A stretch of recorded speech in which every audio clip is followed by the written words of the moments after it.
यो भिडियो हेर्नुभयो त अनि कस्तो लाग्यो त सूर्य थापाले भनेको कुरा?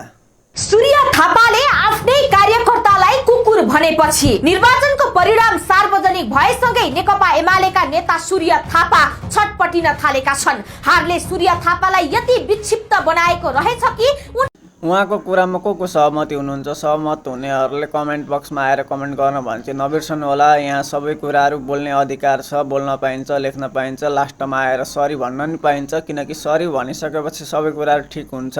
त्यही भएर अहिले जे बोले पनि लास्टमा सरी भन्नुपर्छ। सरी भनिसकेपछि अब शान्त हुन्छ, सबै जनताहरूले माया गरिदिनुहुन्छ। त्यही हो नेपालमा भनेको, यस्तै चलिरहेको छ।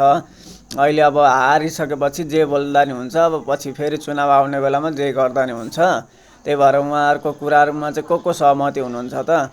अब सबैजना देश बनाउनै अगाडि आउनु भएको हो। त्यही भएर अब एउटाले अर्कालाई गाली गर्नु सामान्य लिनुपर्छ होइन। त्यही भएर चाहिँ सबै कुराहरू ठिक हुन्छ बिस्तारै बिस्तारै।